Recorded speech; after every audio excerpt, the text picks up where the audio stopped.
Hello everyone, this is Miss Martinez. We are going to start the last video of the semester. This is our last standard on the quadratic formula. This is super exciting. We've made it to the end of the year, and also this formula is really cool. It's something that we can use to solve for the zeros or x-intercepts, also known as solutions and roots of quadratic functions. Pretty much any time, it's always going to work, okay? The only thing that has to happen, though, is that your equation must be in standard form, right? ax squared plus bx plus c. And then your equation must be equal to 0, okay? Kind of like we've just been doing last week to solve for your zeros. You were setting it equal to 0 and then solving. So that must happen in order to use this formula here. So here it is. Let's kind of go through the pieces of it. Please make sure to watch the YouTube video that we posted in the Jumpstart. There is a song that goes to this formula. It's to the tune of Pop Goes the Weasel, and pretty much everybody learns the quadratic formula this way. And I promise I still sing it in my head as I am writing out this formula and solving for zeros all the time. So you can go watch it on repeat there. After a couple times, you'll probably have it memorized.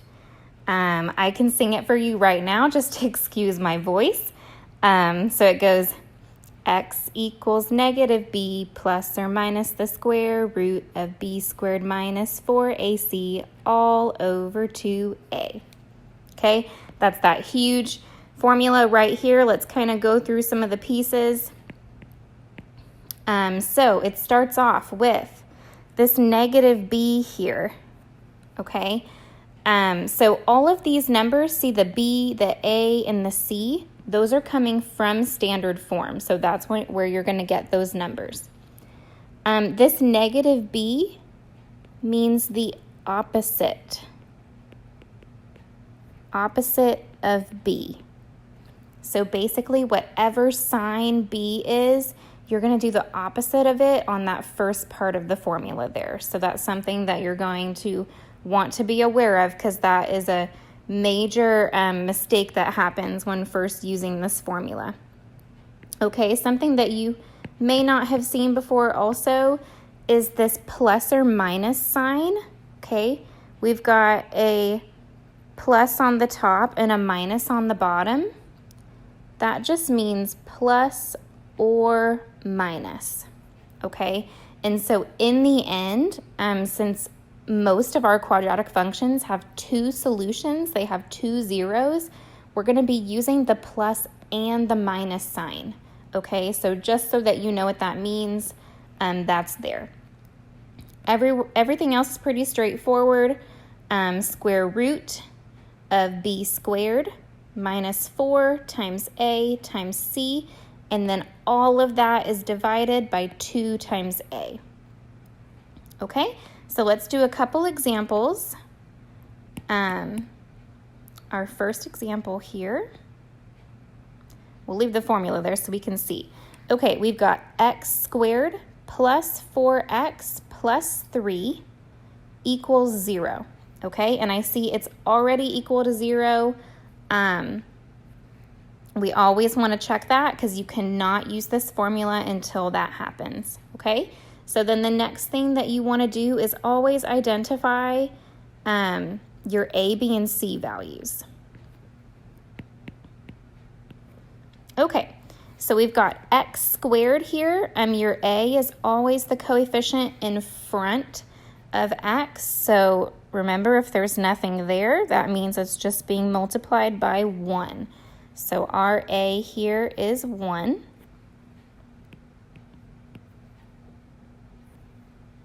Okay, our b is the coefficient in front of x, that is 4. And then c is our constant, which is 3. Okay, so these are the numbers that we are going to be plugging into the formula. Okay, so let's go start writing it out and replacing the variables with the correct numbers. Okay, so I'm going to start with x equals, and then I have to do the negative b, so I'm going to take the opposite sign of b. Since b is 4, I'm going to do a negative 4. Negative 4 plus or minus the square root of b squared. So this is where you can use the actual b. Since b is 4, we're doing 4 squared.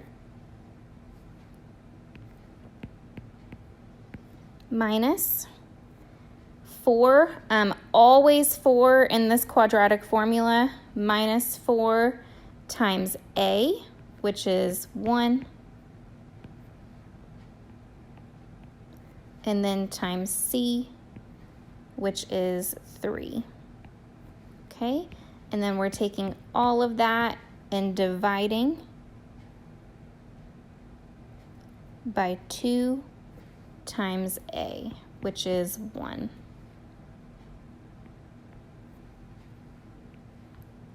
Okay, so we've got the quadratic formula set up. From here, all we need to do is simplify to solve for x. Okay, so we're going to want to do this below, and you're going to want to simplify what's underneath the square root, otherwise known as a radical, first. Okay, so I'm going to leave this negative 4 plus or minus, write my square root, oops. And so first I'm going to do 4 squared. Remember, 4 squared means 4 times 4, which is 16. Okay, and then I'm going to do this minus 4 times a times c.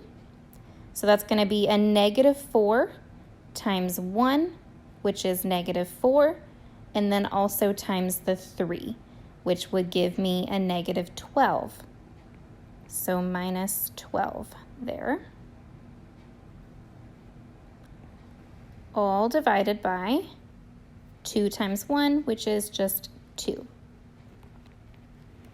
Okay, we can still keep simplifying underneath that square root because we can do 16 minus 12. 16 minus 12 is 4, so that just becomes the square root of 4. Which we know that simplifies as well. You're going to need to remember your perfect squares for this, or you can, of course, type the square root into the calculator. Type in the square root of 4, and that is 2. Since 2 times 2 is 4, the square root of 4 is 2. So this will simplify to negative 4 plus or minus 2 divided by 2. Okay, so then here is where we're going to split apart, and we're going to find an answer using the plus sign first, and then we're going to find our other solution using the minus sign second. So I kind of always split these up. I kind of draw myself 2 arrows here. Okay, so first I'm going to do negative 4 plus 2 divided by 2. Negative 4 plus 2 is negative 2, and then when I divide that by 2, I get negative 1.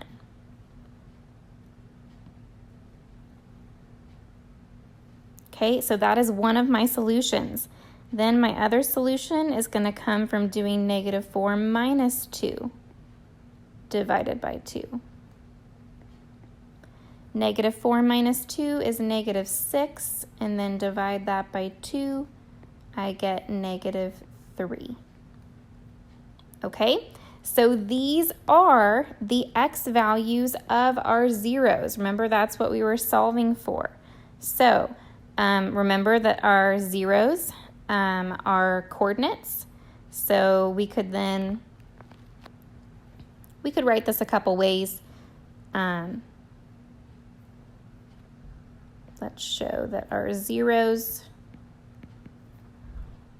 are negative 1, 0 and negative 3, 0.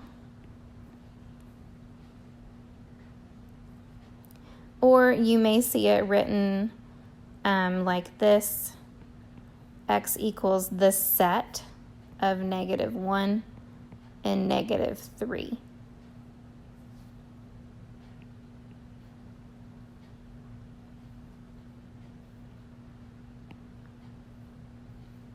Okay, so that's the first example. Let's do the second example down here. Okay, we've got 2x squared minus 7x plus 8 equals 5. Okay, now ask yourself, what does my standard form equation need to look like in order to use this formula? It must be equal to 0. Okay, this equation is not equal to 0. Okay, so in order to use it, we're going to need to make it equal to 0 first. Okay, so right now it's equal to 5. In order to make that 0, all I need to do is subtract 5 from it. And if I do that to one side of the equation, I must do that to the other side, and I'm going to do it to the 8 because those are like terms.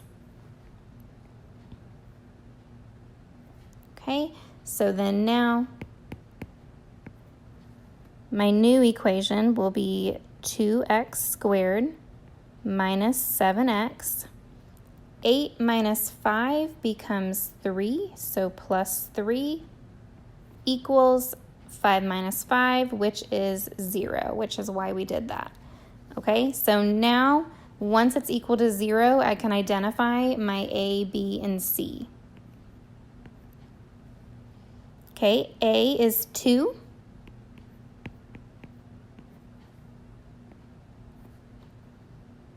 B is negative 7.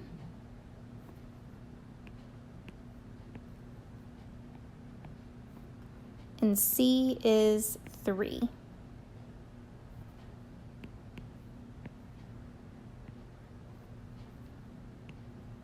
Okay, and then I'm going to use my formula again and just plug in these values of A, B, and C. Okay, so x equals, first I'm going to do the negative b, which is the opposite of b. Since b here is negative 7, the opposite sign of that would be positive 7. So I'm going to put a positive 7 in the beginning of that equation. Then plus or minus the square root of b squared. B is negative 7, so I'm going to do negative 7 squared minus 4 times A, which is 2,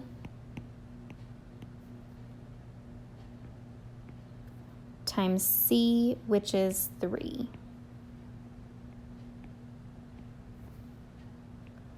And then all of that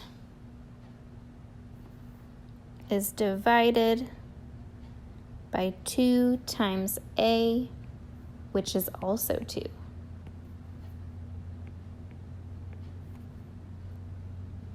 Okay, and then we can go ahead and simplify like we've done before. always simplify underneath the square root first.